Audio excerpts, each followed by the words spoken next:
Então, muito boa tarde, pessoal, dando continuidade aqui ao nosso curso Sobrevivendo a um Estado Totalitário. Na aula de hoje nós vamos falar sobre as intimações. Então, na aula anterior eu expliquei para vocês como que funciona a Lei 9.784 e suas variantes, né? E a Lei de Abuso de Autoridade. E mencionei que existia um artigo específico da Lei 9.784 que seria importante para a sua proteção, e esse artigo especificamente é o artigo 26. Então vamos ver o que diz o artigo 26 da Lei 9.784, que é o artigo que estabelece as regras para fins de intimações.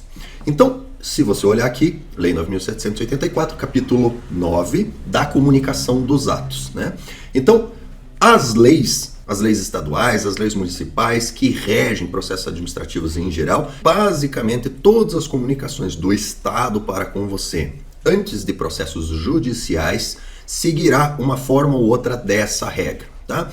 Ah, César, é sempre o artigo 26? Não, não é sempre o artigo 26. Existem situações específicas onde serão regidas por outras legislações, mas a regra geral é essa. Então, se você souber a regra geral, muito provavelmente as regras específicas seguirão o mesmo procedimento e as consequências serão as mesmas, tá? Então, portanto, é você saber, no mínimo, a regra geral para que você possa jogar o jogo, né? Então, verificando aqui, nós temos a comunicação dos atos. E por que é importante a comunicação dos atos? Porque a nossa Constituição Federal prevê que sempre deve haver o princípio da ampla defesa e do contraditório.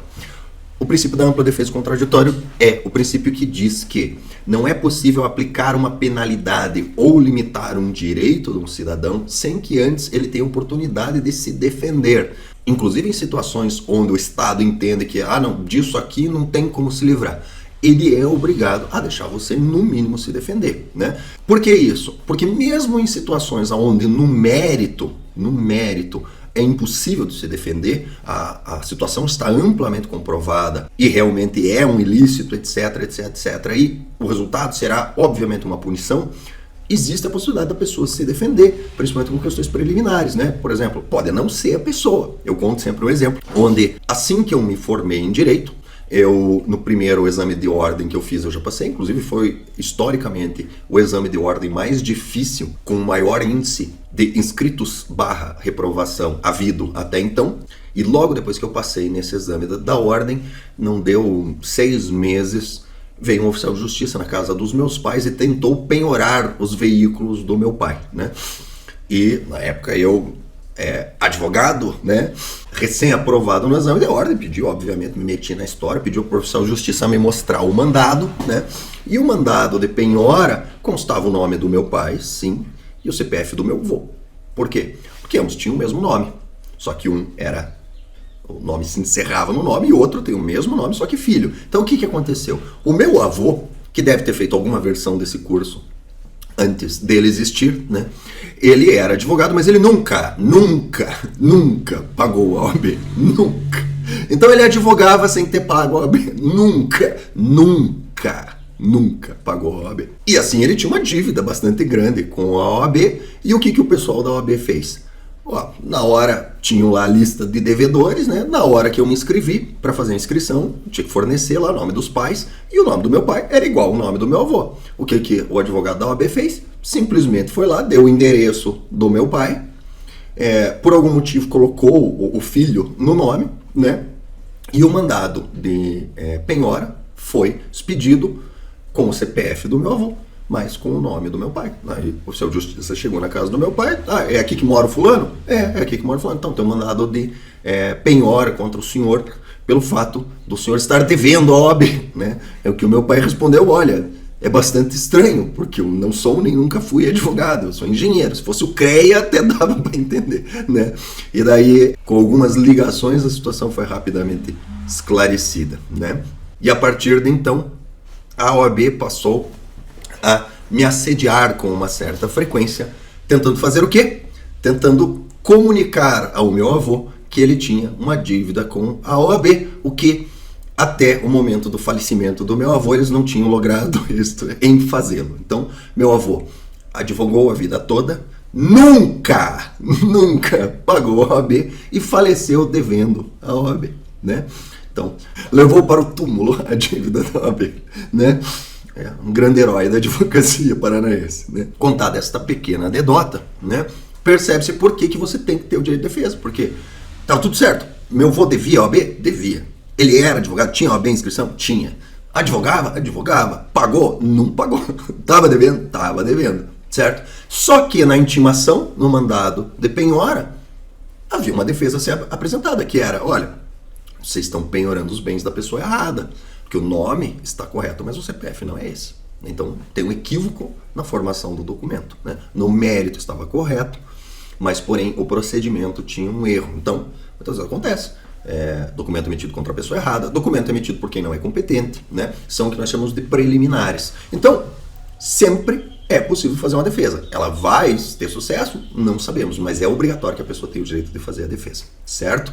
É por isso que é obrigatória a comunicação dos atos, porque no mínimo você tem que comunicar a pessoa, ou melhor dizendo, no mínimo o Estado tem que comunicar a pessoa de que existe um procedimento contra ela, existe uma pretensão de limitação do direito dela, para que ela tome as providências, né? E isso, em regra, está colocado aqui no artigo 26, que diz: o órgão competente pelo qual tramita o processo administrativo determinará a intimação do interessado para a ciência de decisão ou efetivação de diligências. A intimação deverá conter identificação do intimado e nome do órgão ou entidade administrativa, finalidade da intimação, então para que é? Para motivo, para apresentar defesa, para apresentar recurso, para comunicar uma decisão, data e hora, o local que deve comparecer, se for o caso, se o intimado deve comparecer pessoalmente ou fazer-se representar, existia.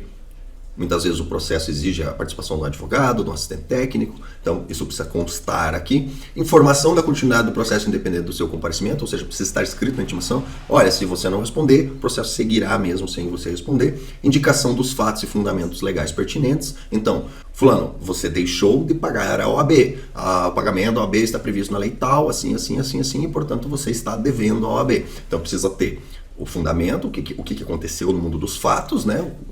Deixou de pagar a OAB. E o fundamento legal. Por quê? Porque pelo princípio da legalidade, o Estado só pode agir se houver previsão legal. Ah, mas eu vou fazer. Ótimo, indique a previsão legal. Ah, mas eu não achei a previsão legal. Então, provavelmente você não pode fazer. Ah, mas eu gostaria. Ótimo, maravilha. Vai para a iniciativa privada, porque o Estado não tem gostaria. Ah, mas seria bom que fosse assim. Maravilha. Sai candidato a deputado, ganha, né, vira um de 513, apresenta um projeto de lei, convence pelo menos 50% da casa legislativa que você ganhou lá como deputado ou como senador, passa o seu projeto na casa legislativa, manda para outra casa, convence 50% da outra casa, aprova o projeto de lei, vai para o presidente, se o presidente não vetar, ótimo, a regra está valendo, você pode fazer. Antes disso, não pode, certo? Se você não encontrou o fundamento legal do que você está fazendo, você provavelmente está cometendo abuso de autoridade, tá? Então fica aí a dica para quem é servidor público, né? Antes de fazer qualquer coisa, qual é o fundamento legal? Qual é o artigo, de qual lei, de qual regulamento, de qual instrução normativa, de qual portaria que diz que eu posso? Ah, não achei. Então, não faça.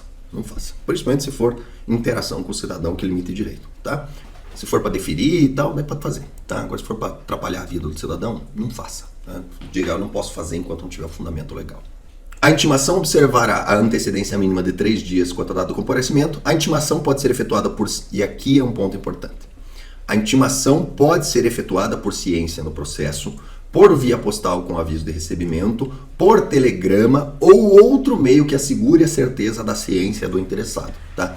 Esse aqui é o ponto vital, tá? Mas vamos seguir um pouquinho mais. No caso dos interessados indeterminados, desconhecidos ou com domicílio indefinido, a intimação deve ser efetuada por meio de publicação oficial, ou seja, edital. As intimações serão nulas quando feitas sem observância das prescrições legais, mas o comparecimento do administrado supre sua falta ou irregularidade. O desatendimento da intimação não importa o reconhecimento da verdade dos fatos nem a renúncia do direito pelo administrado. No prosseguimento do processo será garantido o direito de ampla defesa ao interessado.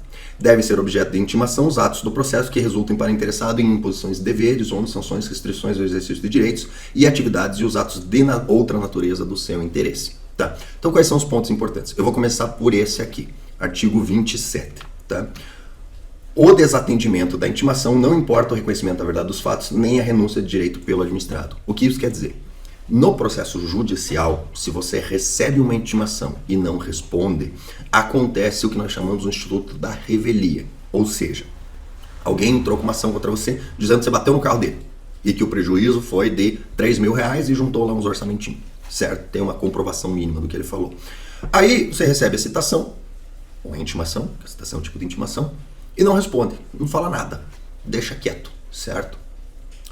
E daí, chega uma hora que você lembra do negócio, pede para o advogado lá, pede para o advogado dar uma olhadinha no teu processo e o teu processo já está concluso para sentença.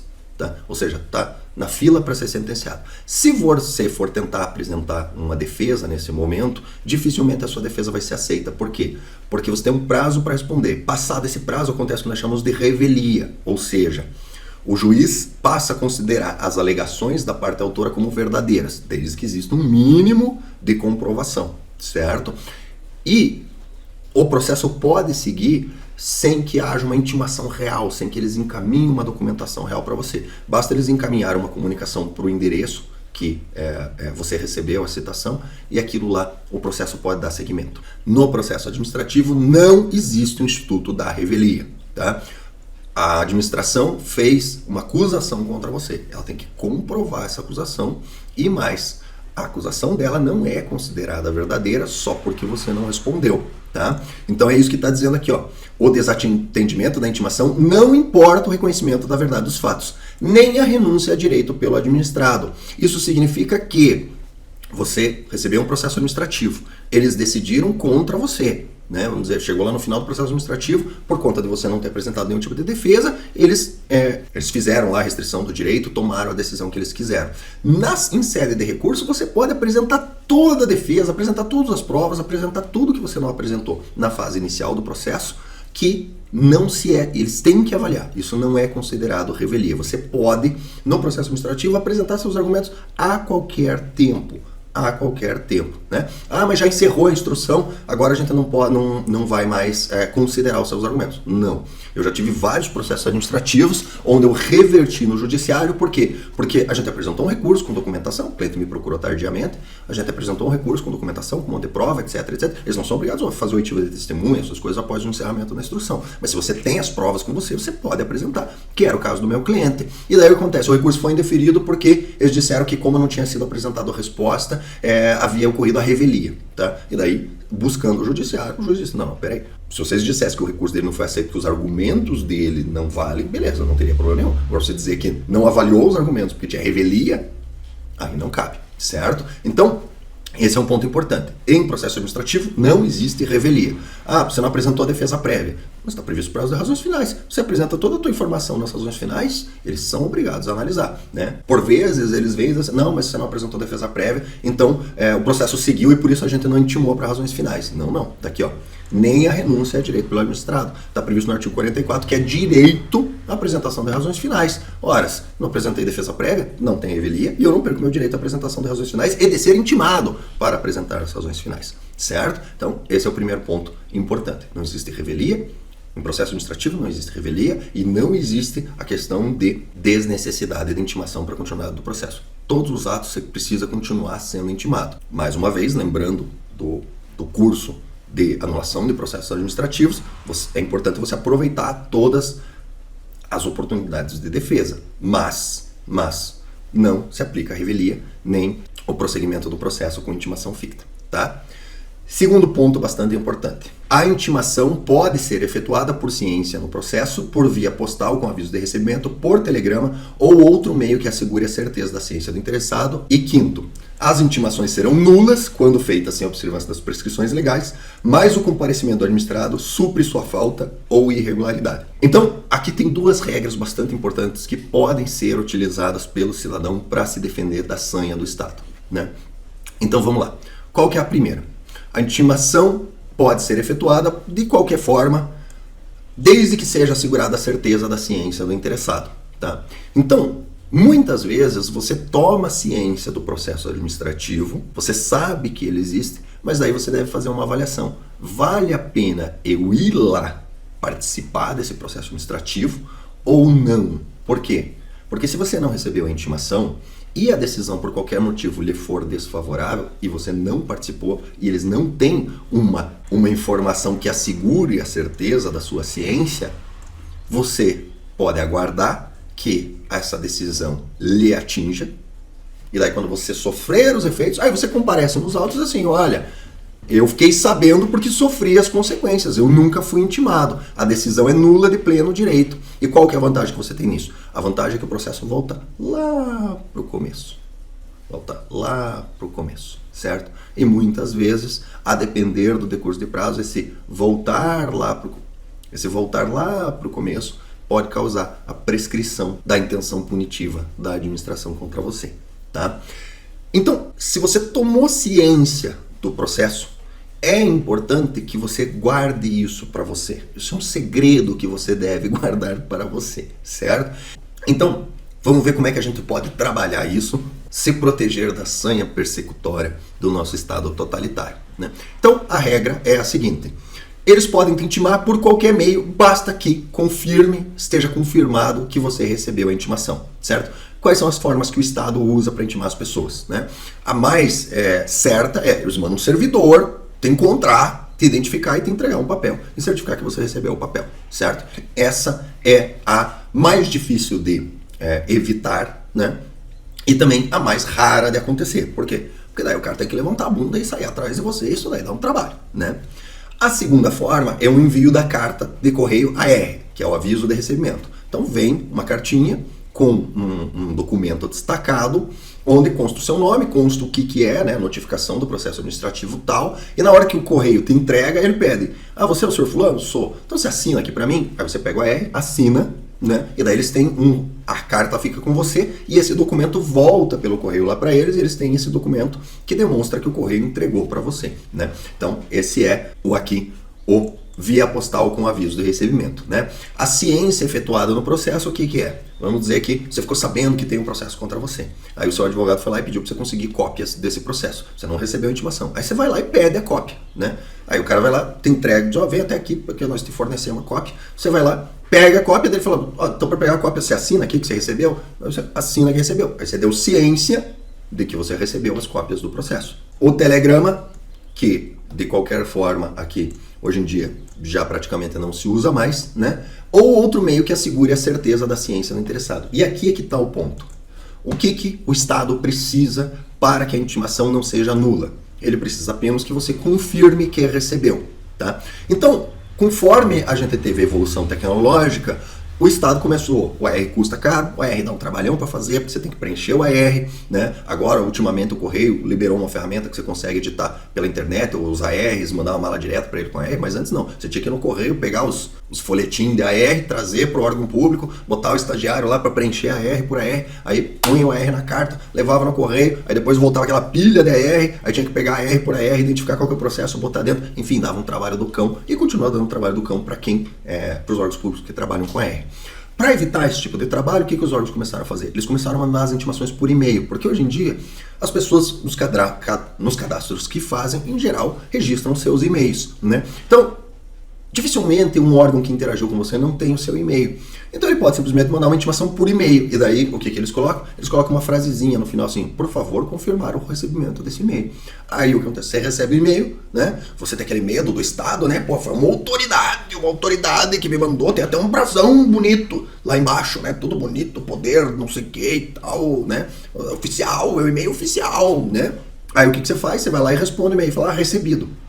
Se eles te mandaram um e-mail, num e-mail cadastrado por você lá, e receber de você uma resposta recebido, está cumprida aqui a segurança mínima da ciência do interessado, né? E outra opção que eles usam é o WhatsApp, né? Então muitas vezes as pessoas hoje em dia cadastram os celulares, aí a pessoa te manda uma intimação por WhatsApp, fala: ó, segue a intimação do órgão tal, né? Aí você recebe aquilo, e daí você responde: ah, mas o que é isso? Não sei o que, você responde uma coisa, eles só pedem: esse é o celular do senhor fulano? Você responde: sim, é o celular do senhor fulano. Fala: então, isso aqui é uma intimação assim, assim, assim. E eles guardam isso, tá? Isso daí é considerado muitas vezes como um recebimento certo, principalmente se eles enviarem para o número que você mesmo cadastrou como sendo seu, tá?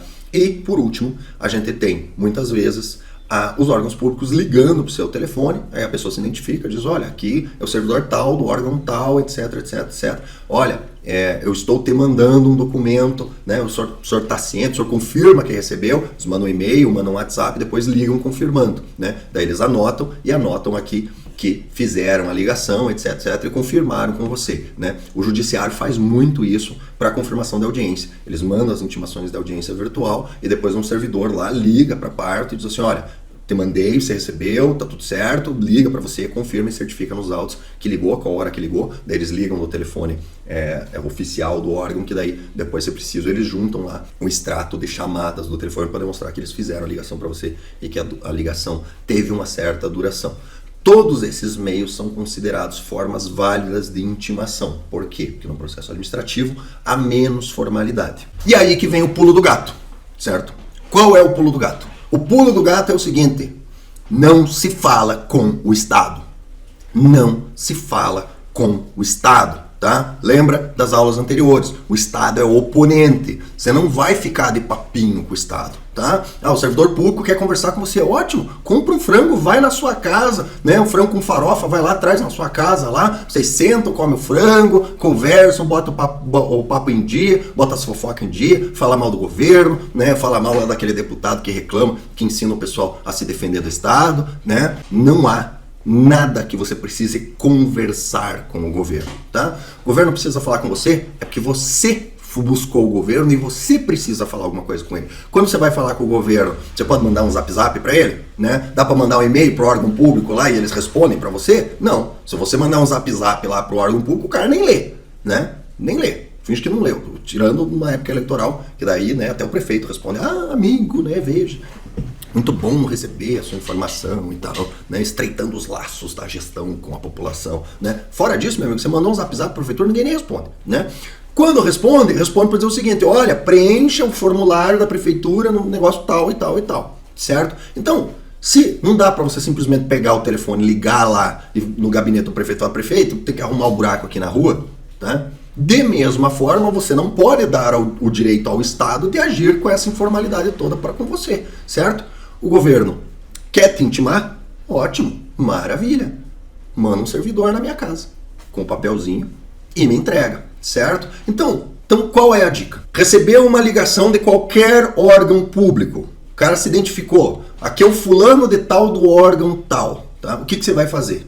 Você vai dizer assim: vai dar golpe em outro, e vai desligar o telefone. Se ele ligar de volta, você bloqueia o número, tá? Mas é o do órgão público, ele me ligou, eu preciso saber o que é. Não precisa. Não precisa, tá? Mandou um zap para você. Aqui é do órgão, não sei o que, não sei o que. Você pega e fala assim: vai dar golpe em outro. E bloqueia, mas bloqueie. Pra ficar, na hora que o servidor foi tentar tirar o print da tela, aparecer: vai dar golpe em outro, e a imagenzinha sem imagem pra mostrar que tava bloqueado. Porque se ele tentar juntar isso nos autos como prova de que te mandou a intimação e você tomou ciência, isso daí não vai ser aceito de forma alguma. Por quê? Porque a sua resposta deixa claro que você recebeu a informação, mas você achou que era golpe e bloqueou. E se você bloqueou, provavelmente você não baixou o documento. Então, não há o requisito da certeza da ciência do interessado, né? Veio a R para você. Você está esperando alguma coisa? Não tá, então é má notícia, tá? Não recebo. Mas o do fulano, não conheço, não sei quem é, tá? Manda o porteiro não receber, enfim, faça o que for preciso para não receber o AR. Não assina o AR, pronto. Não assina o AR, pronto. O que pode ser um AR recebendo? Pode ser multa de veículo. Entra no site do Detran, abaixa o aplicativo do Detran, verifica lá se tem multa lá, certo?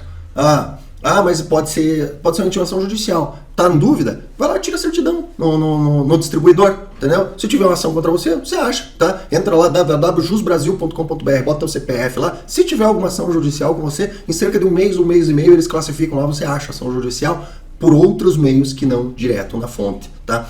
Puxa, mas eu não consigo mais dormir para saber o que é. Contrata um advogado e pede para o advogado fazer para você. E mais, pede para o advogado para você, mas não outorga a procuração para ele. E aqui vou ensinar para vocês um grande pulo do gato. Eu tenho vários clientes que eu acompanhei o procedimento administrativo dele do começo ao fim e nunca ele foi intimado. Por que ele não foi intimado? Porque, e aqui eu vou mostrar uma outra lei para vocês. A lei é a Lei 8.906/94, que é o Estatuto da Advocacia, que em seu artigo 7º, inciso 13, diz o seguinte: examinar em qualquer órgão dos poderes judiciário, legislativo ou da administração pública em geral, autos de processos findos ou em andamento, mesmo sem procuração, quando não estiverem sujeitos a sigilo ou segredo de justiça, assegurada a obtenção de cópias com possibilidade de tomar apontamentos, tá? Trata-se aqui de uma lei do nosso queridíssimo presidente Bolsonaro, que foi justamente para combater os excessos de diversos órgãos públicos que estavam negando acesso a autos judiciais e administrativos, certo?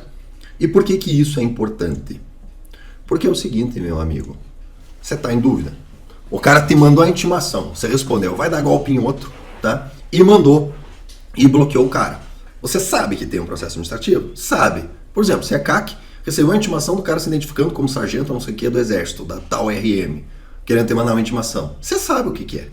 Você sabe o que que é. Então o que que você vai fazer? Você vai dizer pro cara dar golpe em outro, vai bloquear ele, certo? E daí você vai contatar um advogado, e esse advogado vai solicitar, sem procuração sua, acesso àquele processo.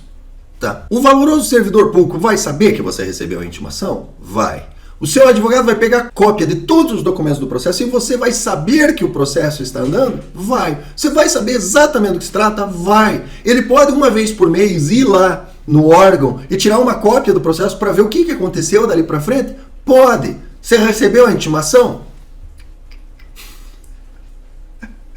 Não recebeu, né? O valoroso servidor público vai ficar chateado, vai achar sacanagem, ele vai saber que você está acompanhando o processo, né? Ele vai saber que você está acompanhando o processo, mesmo ele não tendo como provar que você recebeu a intimação, vai, tá? E há alguma coisa que ele possa fazer em relação a isso? Desde que seu advogado tenha um mínimo de conhecimento, tenha assistido aqui as aulas do César Mello, né, e faça isso. Não junte procuração, né? Isso é erro de amador de advogado de começo de carreira, tá? O réu veio te contratado para acompanhar um processo. Ótimo. O que você vai fazer? A primeira coisa que eu vou fazer é juntar a procuração dos autos. Não. Você não vai. Você vai acompanhar o processo sem juntar a procuração dos autos. Por quê? Você junta a procuração dos autos, você cumpre o que está posto aqui no parágrafo 5º, que é: as intimações serão nulas, mas o comparecimento do administrado supre sua falta ou irregularidade. Você juntou a procuração, o seu advogado, ele recebe a intimação no seu lugar, né? E basta eles encaminharem a informação para o seu advogado, certo? E o pessoal do serviço público, eles têm tanta ansiedade, mas tanta ansiedade para receber as intimações através do advogado, de encaminhar advogado. Eles adoram as pessoas representadas por advogado. Por quê? Porque daí eles encaminham a intimação pro advogado, no escritório profissional do advogado. Fica muito difícil do advogado recusar. Por quê? Porque o advogado, sim, no escritório dele recebe intimações, porque é do interesse dele receber as intimações, né? Tanto é que, quem já foi meu cliente sabe, quando eu era advogado, eu botava a petição no timbrado do escritório. Algumas vezes, dependendo do órgão, colocava inclusive o meu nome embaixo, com a minha OAB embaixo, mas eu não assinava o documento. Não assinava o documento. Por quê? Porque no processo administrativo você não precisa do advogado para ter um andamento no processo. E se é encaminhada uma petição para o órgão público no timbrado do escritório, com o nome do advogado embaixo, mas sem assinatura do advogado e sem procuração, significa que quem tem que receber a intimação continua sendo interessado. O timbrado do escritório e o meu nome embaixo apenas informam ao órgão público quem elaborou a petição. Mas quem é o responsável pelo seu conteúdo continua sendo o indivíduo e, portanto, eles continuam tendo que mandar a intimação no endereço do indivíduo. Ah, mas daí ele não recebe. Pois é, né? E eventualmente, quando era encaminhada uma intimação pro meu escritório no meu nome, eu respondia que não havia procuração nos autos e, portanto, a intimação deveria ser encaminhada no endereço do representado. E muitos órgãos públicos, a partir disso, muitas vezes, com excessiva frequência, ficavam insistentemente ligando no meu escritório, exigindo que eu encaminhasse a procuração, né? Ao que eu sempre respondia que não ia encaminhar, porque eu fui contratado exclusivamente para o ato, né? E que, considerando que no processo administrativo as pessoas têm capacidade postulatória e o documento estava assinado pelo próprio interessado, a procuração era opcional. E os valorosos servidores públicos, sabendo muito bem o que eu estava fazendo, ficavam chateados. Hashtag chateados.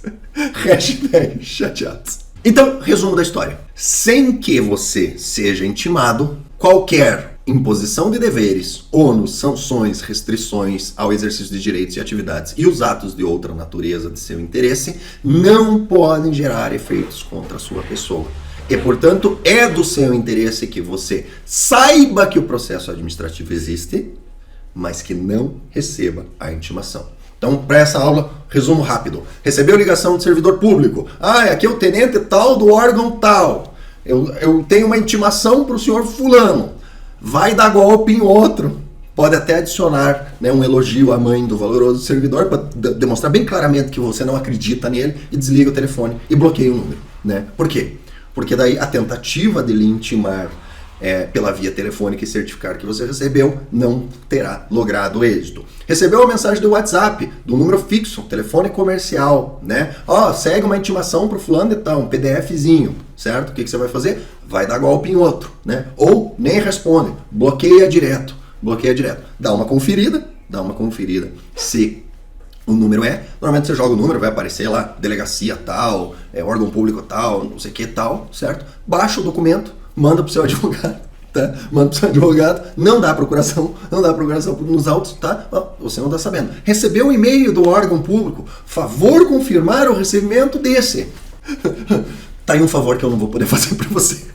Né? Favor confirmar o recebimento desse. Felizmente eu não vou poder fazer esse favor, tá? Receba o e-mail, pega as informações, salve tudo, mas não confirme o recebimento desse. Não confirme, pronto, não confirmou. Alternativamente, tá lá na caixa de entrada do seu e-mail, né? Intimação tal. O que você vai fazer? Você vai desplugar o seu computador da internet, né?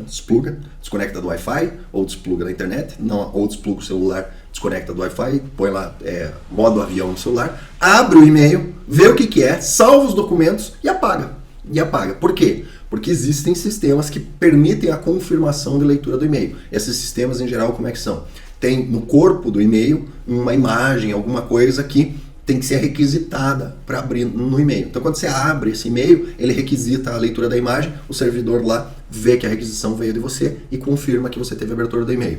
Esses sistemas de confirmação de leitura eu nunca vi serem aceitas. Eles realmente exigem que você responda o e-mail, tá? Mas se você quiser ser extremamente cauteloso, você pode fazer isso. Recebeu uma intimação, maravilha. Desconecta o cabo da internet, abre o e-mail, olha o e-mail, vê tudo e tal, apaga o e-mail, conecta de volta o cabo da internet, nunca vai receber a confirmação de leitura, né? Veio a R. Você não trabalha numa área, você não tem... O Mercado Livre não entrega com R. Tá? Não recebo R, simplesmente não recebo. É com a R, não é daqui. Né? Não vou receber. Tem que assinar aqui para receber. Então não vou receber. Como é que é o nome do órgão que mandou? O Detran. Você já sabe que é multa. Como é que é o nome do órgão aí? O Poder Judiciário. Você já sabe que é um processo. É da delegacia, não sei o que. Você já sabe que é alguma denúncia lá de ameaça, ou alguém que você xingou na internet lá, que ficou chateado, abriu um BO lá no juizado especial. Né? Não, é da Receita Federal. Você já sabe que é multa. Né? Então... da Receita, muito obrigado, não vou assinar. Mas daí eu não posso te entregar. Não tem problema, não tem problema nenhum. Né? Entra na internet, consulta lá, o que você acha. Tá? Puxa, vai dar muito trabalho. Contrata um advogado mediano, ele localiza para você qual que é o processo. Tá? E por último, tomou ciência do processo, tá? Você acha que vale a pena se defender, né? Não é só uma multa baixa lá que você vai pagar mesmo? O que você faz? Contrata um advogado, tá? Conversa com ele. Se ele te pedir uma procuração para ver os autos, você já sabe que o cara não sabe o que está fazendo. Procura outro, tá? Gasta um pouquinho mais, procura outro. Procura um advogado, o cara falou assim, não, eu vou lá ver os autos, depois a gente estabelece uma estratégia. Maravilha. Né? César, mas você falou para mim que tem que pedir cópia capa a capa ao processo. Primeira coisa é pedir cópia capa a capa ao processo. Sim, quando você recebeu a intimação, né? Veio a R, você assinou a R, né? O cara veio na tua casa, te entregou a intimação, aí já era, né, meu amigo? Aí já era, né? Tudo isso que eu tô falando é para antes de você receber a intimação. Recebeu a intimação, vai lá, pede cópia capa a capa, porque daí você passa para o passo, que daí você evita todos os problemas que eu expliquei na aula anterior, tá? Não recebeu a intimação, o cara te mandou o PDF, você bloqueou ele, né? Ele não tem como provar que você recebeu a intimação, fala com o advogado, ele vai lá, sem procuração, pega as cópias para você e você acompanha o processo sem receber a intimação. E se não recebe a intimação, as restrições aos seus direitos não podem ser aplicadas. Beleza, pessoal? Então, para essa aula é isso. Ficou com dúvida? Tem algum questionamento? Tem alguma questão? Deixa abaixo nos comentários, coloque nos comentários, não deixe de perguntar. Nos últimos 3 vídeos que eu coloquei, já tiveram algumas perguntas que inclusive eu adicionei mais aulas para frente para tornar o curso mais esclarecido. Então, me ajudem a lhes ajudar, deixem as suas perguntas, deixem os seus questionamentos, porque de repente seu questionamento pode render até uma aula nova, uma aula específica aqui no curso, beleza? Então é isso, se você gostou, peço que curta, compartilhe, se inscreva no canal e encaminhe esse vídeo para os seus amigos. Se você não gostou, eu peço que você deixe um comentário indignado abaixo e encaminhe esse vídeo para os seus inimigos, tá? Para que eles percam tempo assistindo o vídeo, né? Lembrando sempre que a aula é liberada primeiro para os membros do canal, então se você está assistindo essa aula hoje no modo grátis do YouTube, provavelmente é a próxima aula, que é a Como Agir com Bombeiros e Prefeituras, Alvarás em geral, já deve estar disponível para quem é membro do canal, né? Como é que... Eu vejo bastante gente perguntando como é que eu me torno um membro do canal. Em primeiro lugar, você tem que estar logado no YouTube. Se você estiver assistindo sem login, não vai aparecer o botão para você. E mais ou menos aqui, assim, ó, aqui, ó, bem aqui, tem um botão, inscreva-se no canal. Então você inscreve-se no canal. Uma vez inscrito no canal, esse botão ele se torna um seja membro do canal. Você clica no seja membro, seleciona o nível que você quer ser membro, tá? E seleciona o nível que você quer ser membro e assim você se torna membro, né? Pode ser que uma ou mais aulas desse curso já estejam disponíveis para você. Lembrando que existe um curso exclusivo para membros que se chama Anulando Processos Administrativos do Exército. Então, gente, para essa aula é isso. Até a próxima aula.